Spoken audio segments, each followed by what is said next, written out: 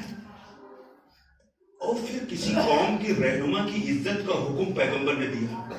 ہمارا جو orator stage پر آتا ہے تو رہنما کے نام ایسے لیتا ہے جیسے ان کے چرواہے ہو. یہ تو حدیث کے خلاف ہے. کسی بھی قوم کا بڑا ہو یا چھوٹا ہو اس کا نام ادب سے لیجیے، قاعدے سے لیجیے. آپ کے بڑوں کا کوئی نام اگر رے سے لیوے، بے ادبی سے لیوے، آپ خوش ہوں گے. تو ایسے وہ بھی انسان ہیں، اگر ان کی قوم کے رہنما کا نام آپ بدتمیزی سے لیں گے تو ان کے دلوں میں تو اور نفرت پھیلے گی. اور پھر وہ تو پاور میں، ان کے پاس تو سب کچھ ہے، پھر وہ کل کے بجائے آج ہی آپ کو ٹھیک نہیں کریں گے. اتنا مسلمانوں کا دماغ خراب ہے، اتنا عقل سے پیدل ہے، ایسی بے بنیاد باتیں کرتے ہیں. نہ وہ عقل کے مطابق ہے، نہ قرآن حدیث میں کہیں ہے، نہ تاریخ میں کہیں ہے. پتہ نہیں کہاں کیسے یہ لوگ ہیں، کیا بکتے رہتے ہیں. یہ میں اس لیے بتا رہا ہوں کہ اس طرح کی چیزوں سے آپ لوگ بھی خوش ہوتے ہیں. اسی نوبستہ اور دیگر علاقوں سے ہمارے پاس لوگ ویڈیو بھیجتے ہیں اس طرح کی تقریروں کے بڑے خوشی انداز میں. دیکھو کتنی اچھی تقریر ہے. میں اس وقت یا تو میرے آنکھوں میں نمی آتی ہے یا تو اس وقت میں افسوس میں 10-15 منٹ کھو جاتا ہوں کہ یہ مسلمانوں کا حال ہے کہ اتنی گندی گندی باتیں جس سے ماحول ٹھیک ہونے کے بجائے خراب ہو رہا ہے اور اس پر یہ مسلمان خوش ہو رہا ہے. یعنی اس کو بالکل عقل مر چکی، بالکل اس کو شعور نہیں کیا کرنا چاہیے، کیا ہونا چاہیے. بہرحال میرے دوستو، یہ میری چند درخواست ہے کہ جہاں آپ رہتے ہیں کہیں جانا نہیں. وہاں جو برادران وطن ہیں بیچارے وہ ہمارے بھائی ہیں. یہ کوئی لفاظی و مکاری نہیں، قرآن کہہ رہا ہو میرے بھائی. اور بھائی کی خیر خواہی کرنا یہ فرض ہے، فرض جیسے نماز فرض ہے. وہ میرا بھائی ہے اور اسی کی سزا میں آج یہاں ہم پہنچے ہیں کہ ہم نے ان کی آخرت اجاڑ دی، وہ ہماری دنیا اجاڑ دی. اللہ ہمیں سمجھ عطا فرمائے. وما علینا البلاغ.